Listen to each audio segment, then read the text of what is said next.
Hi, welcome to my emergency on demand for fine arts grade 8 2014. If you are watching this, then something must have happened where I either can't get into class or hopefully nothing happened, with my family or anything like that. But um, this is an emergency on demand for an actual emergency. So I don't know if you'll have homework or not. I do know you will be watching a movie clip to go along with this emergency on demand.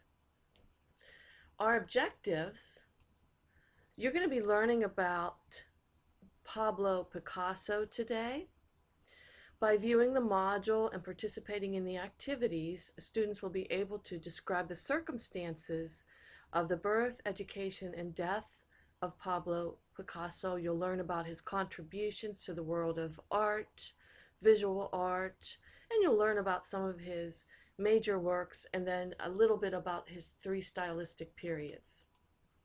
So the summary of the movie clip, using music, film footage, and still images to set the historical and cultural time period. This module will offer an in-depth overview of the life of Pablo Picasso. He was born in 1881, died in 1973. He was a Spanish sculptor, painter, graphic artist, and ceramist. He is considered one of the most dynamic and influential artists of the 20th century. A description of Pablo Picasso. Again, he was a Spanish painter, sculptor, graphic artist, and ceramist. He studied, his studio attracted major figures of the avant-garde. Some artists and writers include Matisse, Braque, Apollinaire, and Stein. By virtue of his vast energies and overwhelming powers of invention, he had what was called the Blue Period. Then he had the Rose Period. He moved to develop towards Cubism and modern abstraction, and finally Surrealism. Picasso remains outstanding among the masters of the ages. Biography. Pablo Picasso was born in Malaga, Spain in 1881. A precocious draftsman, Picasso was admitted to the advanced classes at the Royal Academy of Art in Barcelona at 15, very young. After 1900, he spent much time in Paris, remaining there from 1904 to 1947, when he moved to the south of France. Description. Oh, we already did this one. Okay, I went to the wrong slide. Picasso's artistic production is usually described in terms of a series of overlapping periods. In his Blue Period, which was 1901 to 04, he depicted the world of the poor, predominantly in tones of blue.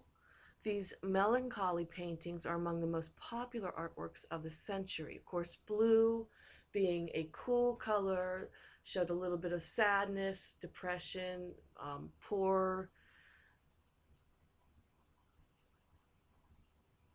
Canvases from Picasso's Rose Period, 05 to 06, are characterized by a nice lighter palette, greater lyricism, and with subject matter often drawn from circus life. He was really interested in circus life. Picasso's Parisian studio attracted the major figures of the avant-garde at this time, including Matisse, Braque, Apollinaire, and Gertrude Stein. Kind of a review. We kind of just read that. Kind of getting stuck on all these P words. Stumbling around there a little bit.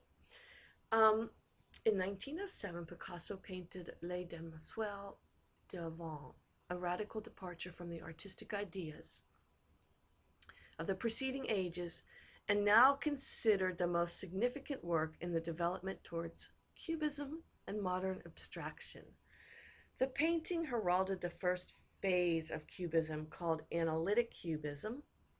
In the synthetic phase of Cubism after 1912, his forms became larger, more representational. Flat, bright, decorative patterns replaced the earlier, more austere compositions. I know this is a bit wordy. When you watch the movie, though, you'll get to see his artwork and you'll understand what this Cubism is referring to.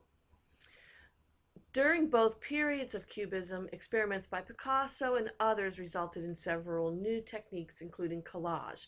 It was actually Braque who invented Cubism. Pablo kind of took it and ran with it and is kind of known for it, but it was really Braque who actually developed Cubism. Um, let's see what else about Pablo Picasso. Oh, okay. He starts to move into the Surrealism period. He became fascinated with primitive and erotic mythical mixtures of half man, half bulls, kind of this surreal, dreamlike state. His work drew heavily on classical themes and produced magnificent, monumental nudes and monsters that were reminiscent of antiquity and rendered a certain anguished irony. Kind of a bizarre surrealism there. So he really moves out into his own.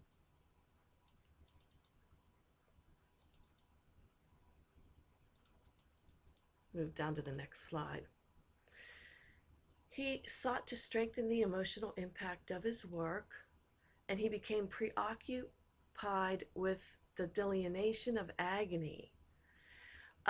This painting you're going to read about this second in 1937, there was a bombing of a Spanish town of Guernica.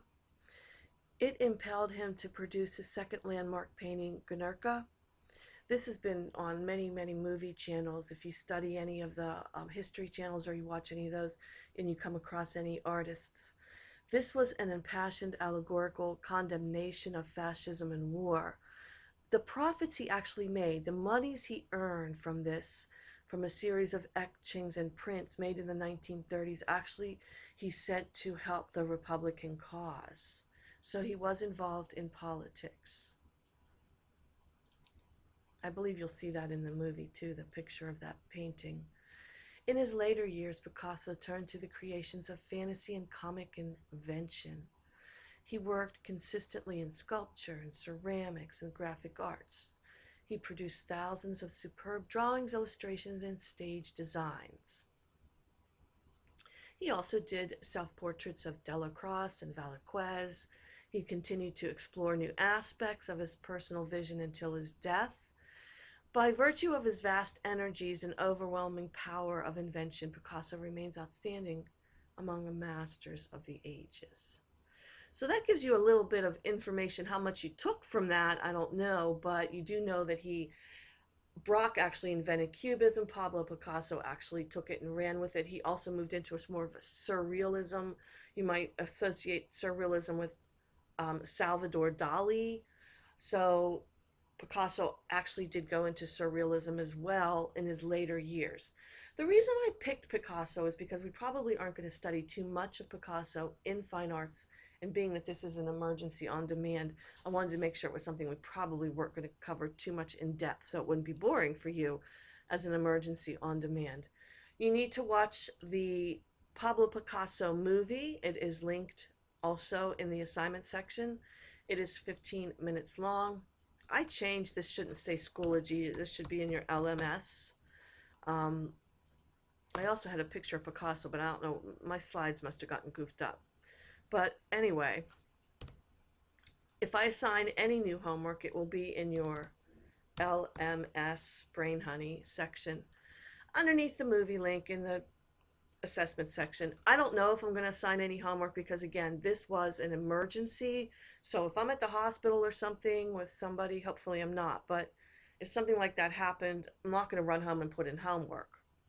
But on the other hand, if I'm just sick or my computer internet went down, and then I might run up to the school there and add some homework. So keep your eye out there. And I hope everybody has a great day. This is what the movie looks like. The one you're going to see. And then, again, if I assign any new homework, it will be in the LMS. Have a great day, everybody. Take care. I'll see you soon. Bye.